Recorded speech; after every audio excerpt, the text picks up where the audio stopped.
Well, it seems like the New York Times put out a list recently of the best books of the 21st century. And I got some opinions on it, as I always tend to do. So, let's get into it, I suppose. Hello, everyone. Britton here, also known as some Dude, and if you didn't gather from my little intro there, New York Times just recently put out their best books of the 21st century list, at least so far, because, well, we're still in the 21st century. I have a lot of I've seen a couple of videos from YouTubers that I like talking about this list, and as always when it comes to lists like these, you're kind of bound to be disappointed because you're not going to see a lot of your favorite books that are that you think are really well worth being described as some of the best books of the 21st century be on the list. And I know I definitely was. I mean, again, it's kind of inevitable. I mean, this is opinions all at the end of the day. But that's not to say that this list was all bad. I thought it was kind of underwhelming because it felt kind of safe to me. Just a bunch of books that are really well known and loved, and some other books I'd never even heard of. Now, that's not to say that this list was bad or anything. I was just kind of personally like, eh. And also, of course, there was a lack of science fiction and fantasy, though with some exceptions. There were some that I would definitely consider speculative fiction, at least, because I would say books like The Road kind of defy categorization, really. Um, but it's not all bad. There are some really great books that were on that list, like The Road, as I mentioned before, The Amazing Adventures of Cavalier and Clay, which is a fantastic book, Station 11, which I really enjoyed, and Atonement, which is oddly a kind of underappreciated book, even though it got a movie adaptation almost 2 decades ago. It got a movie adaptation. Very good book, very good movie. And there's also some books that I on there that I would like to read. I can't name them all, but there's some examples of one that I really would like to get to before long, like The Sympathizer, The Underground Railroad, which I'm actually thinking about reading next year for Black History Month. Darko, get on that.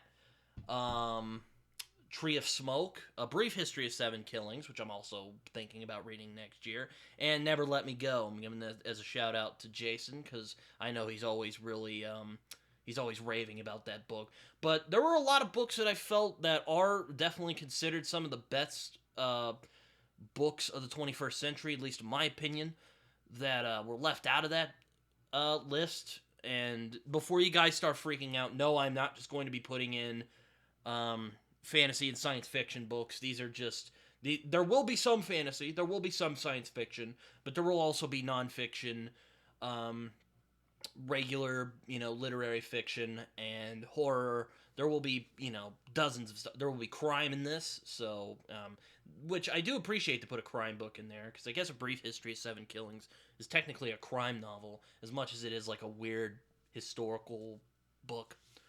But yes, I guess I shouldn't stall for too much longer. Today, I'm going to be talking about some of the best books of the 21st century. At least, in my opinion. So, yeah, let's go. Like I said, these will not all be fantasy as much as I love the fantasy genre. There will be some fantasy, so don't worry. I will satiate you. But this was a hard list to put together, really. There were a lot of books that I considered putting on here, like Going Clear, which is by Lawrence Wright, which is about the Church of Scientology, kind of a history of the Church of Scientology. Excellent book, was made into a documentary almost a decade ago. One of my favorite documentaries of all time. There's also Coltrane, Story of a Sound, which I love. There's also The Vor, which I think is one of the best fantasy novels of the 21st century. There's also S.A. Cosby's books, like Razorblade Tears, I think could have been on there. I don't know if there might be some people who might quibble with me on that, but I really enjoy that. Inherent Vice. There's also No Country for Old Men. It was a tough list to put together.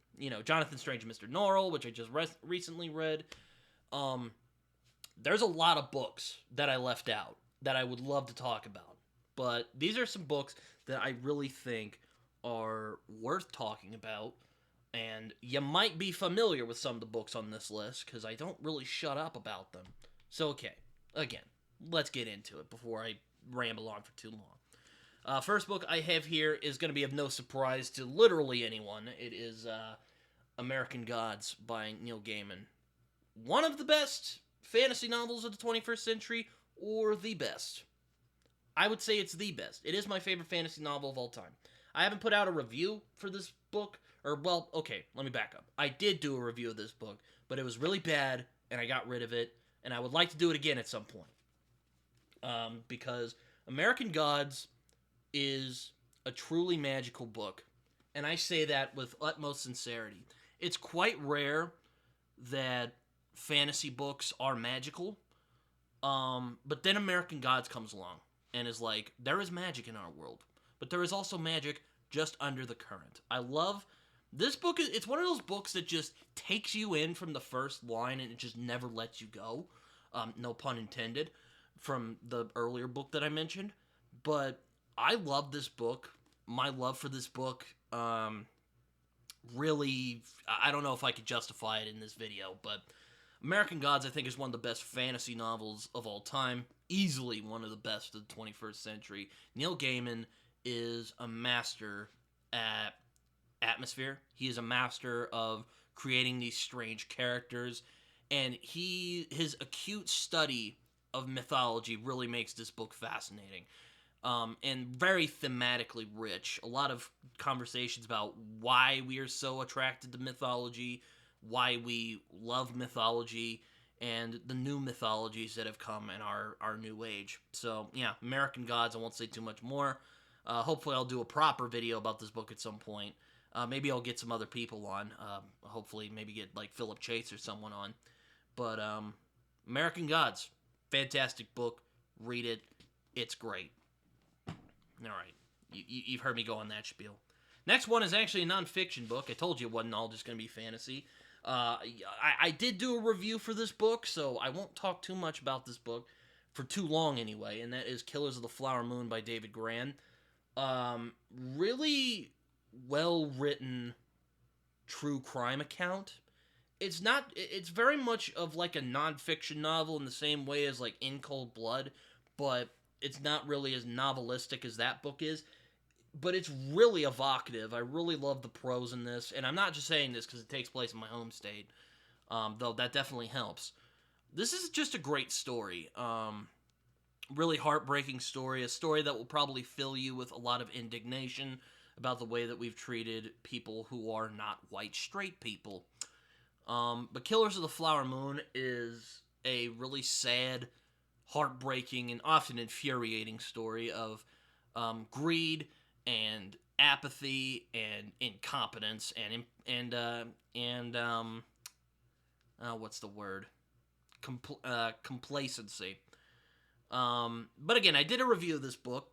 It's really, really good, and I think that this book should have. I'm surprised this book was not on the 100 best books of the New York Times. It's very effective. I was hooked in from the beginning all the way to the end, and it's just a very efficient book, and I really enjoyed it. It was one of my favorite books of last year, so I'll put this down now. Another book, which might surprise you guys, because I kind of briefly mentioned it last year, but this book is really grown on me, really. I liked it when I read it. I really liked it a lot. But then I saw my friend John Minton talk about this book, and I'm like, man, that book was great. And that book is City of Thieves by David Benioff. Now, I know a lot of people are mad at David Benioff and D.B. Weiss because they really dropped the ball on Game of Thrones, and don't get me wrong, I'm still pretty upset about that. But it turns out, when Benioff doesn't have his head up his ass when it comes to writing TV shows, he's actually pretty good at writing a novel. This is a very Chabon-esque story. I'm kind of surprised that Chabon didn't write it himself. I'm even shocked he's not even blurb. This seems like a book he would really take to. But I haven't done a review on this book yet. I don't know why. I really loved it when I read it last year. I read it in December of last year, and I loved it. I thought it was a fantastic read. City of Thieves is... Somehow, Benioff manages to find humor and heart and warmth in one of the darkest parts of world history, and that is the Eastern Front of World War II, which is one of the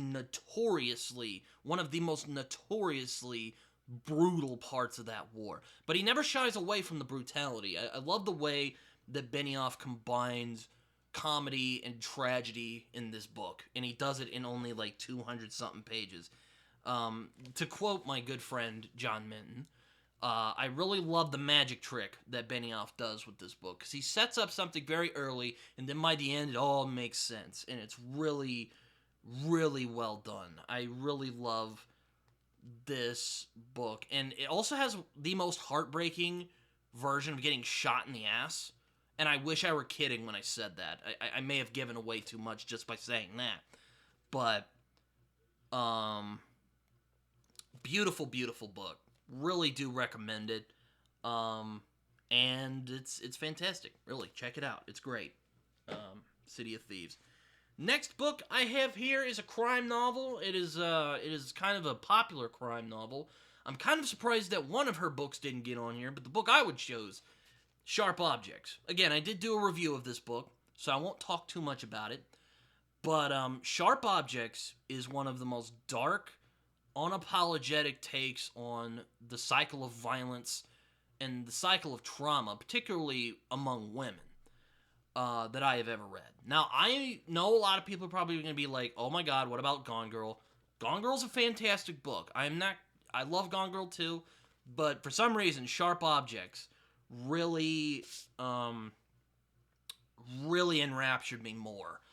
And the protagonist is very troubled, not quite hard-boiled, but there is a bit of that hard-boiled monologue in there that's really good, and it's done from the female perspective, which is a perspective that is often not discussed in noir. I mean, I know there are female noir writers out there like Megan Abbott, and there's one StoryTube really likes. I can't think of her name. Karen Slaughter, that's it. I know that there are female noir writers. I just haven't read as many, and that is kind of a shame on my part. But I have read Gillian Flynn, and Sharp Objects is a phenomenal book. It's a very dark book, so yeah, all the trigger warnings in this. There's a lot of, but really, just her depiction of psychic pain in this book is so raw and so intense.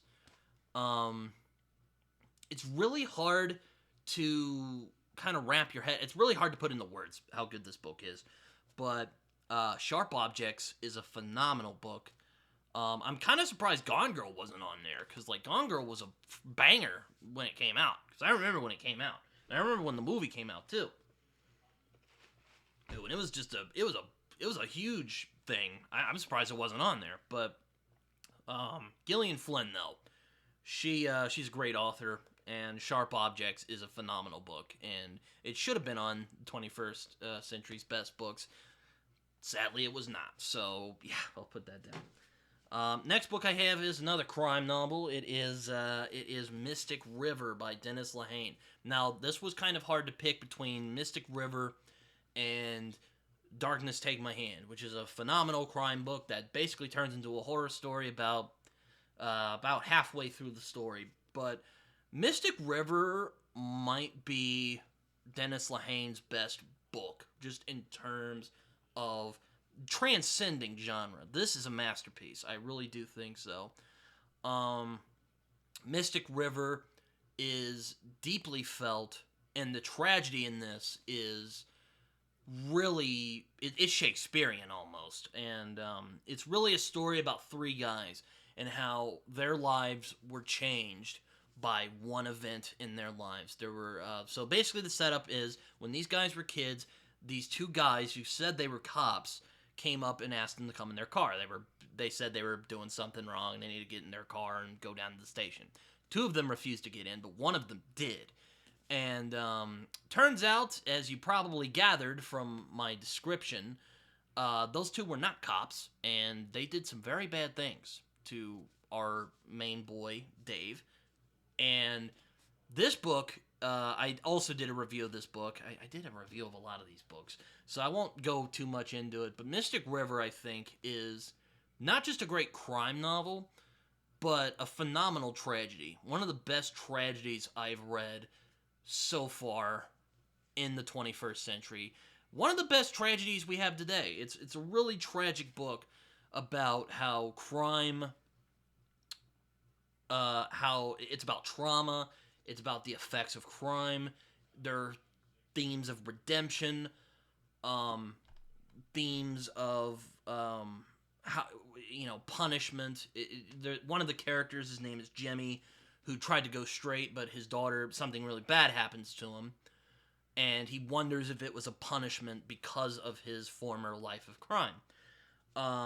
And it also has a beautiful ending. Oh my god, I think it was the ending really, as much as anything, that really pushed it forward in the masterpiece level. And I can understand why people call this Dennis Lehane's best book.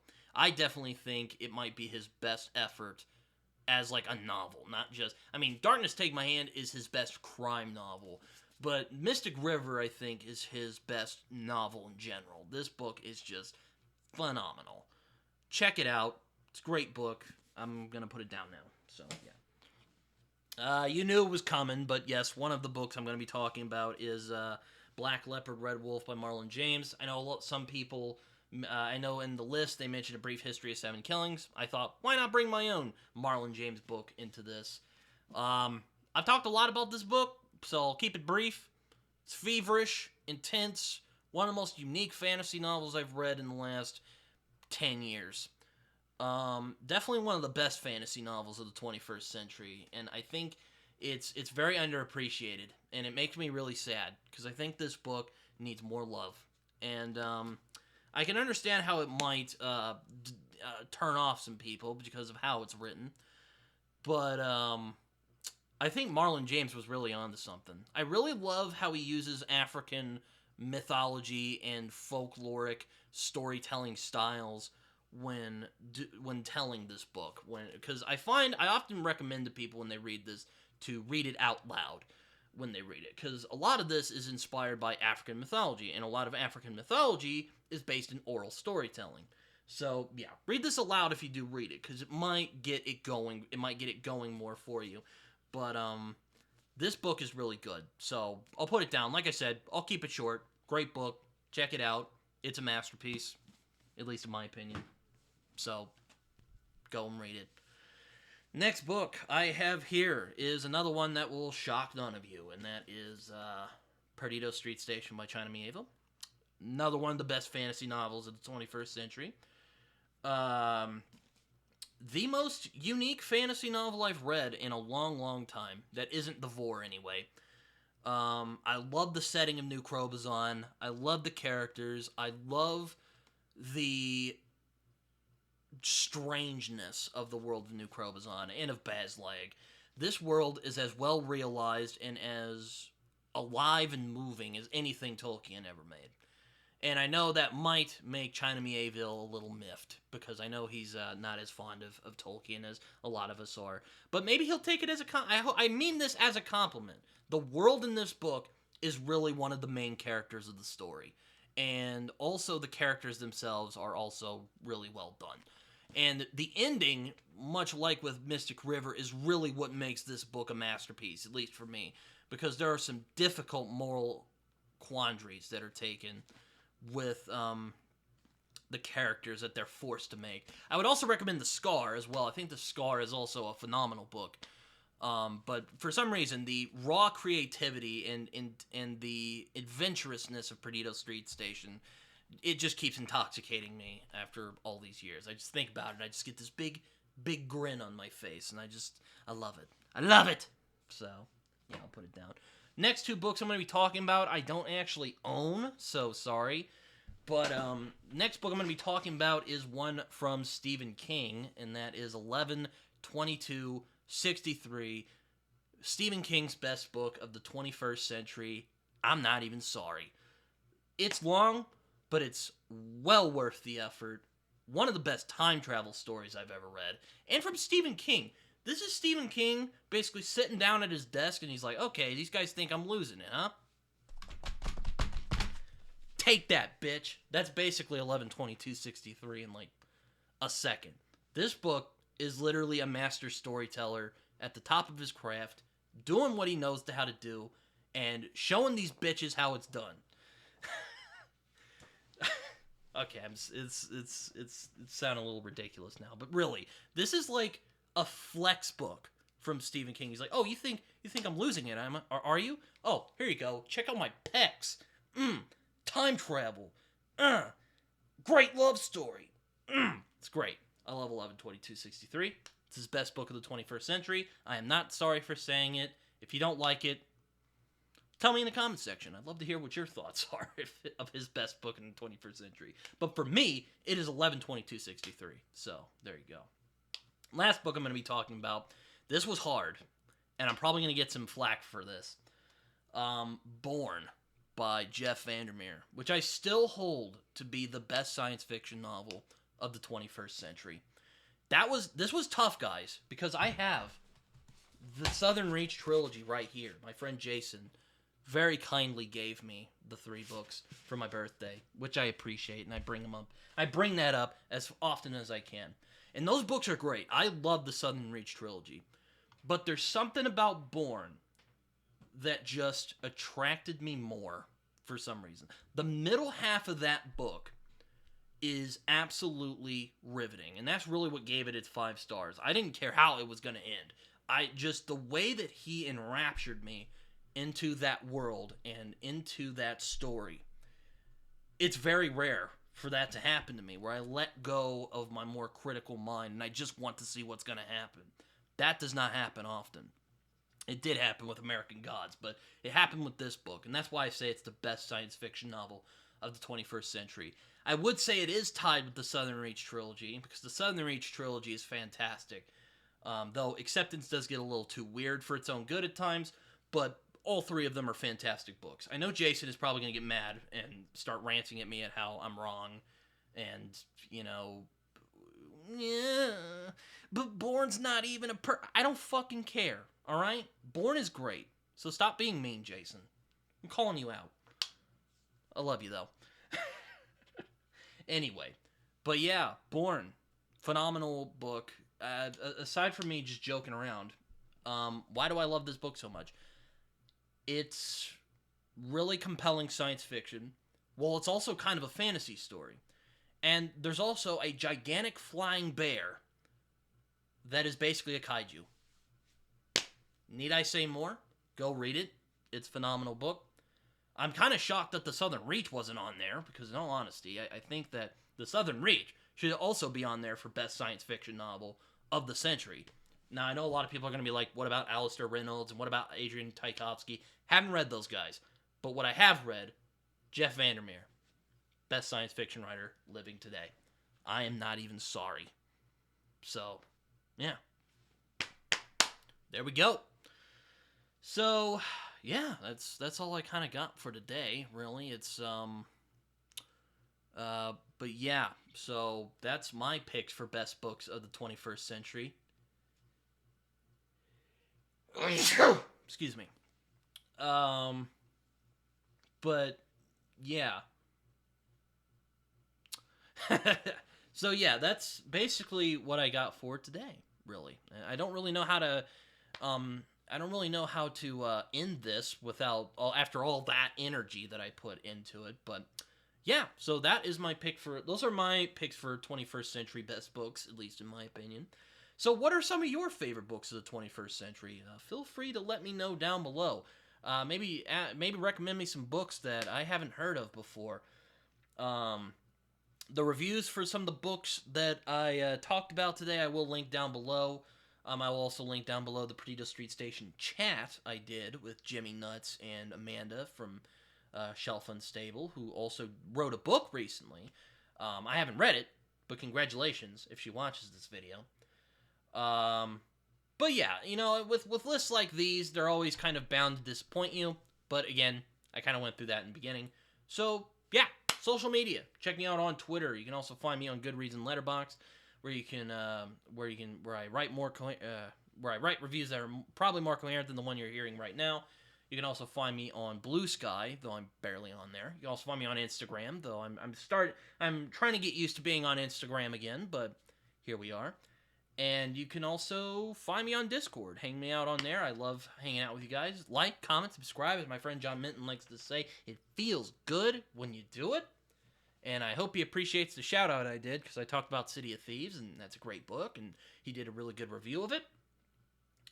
So yeah. Hope you guys enjoyed this book. This video. What am I talking about? This video. And until next time.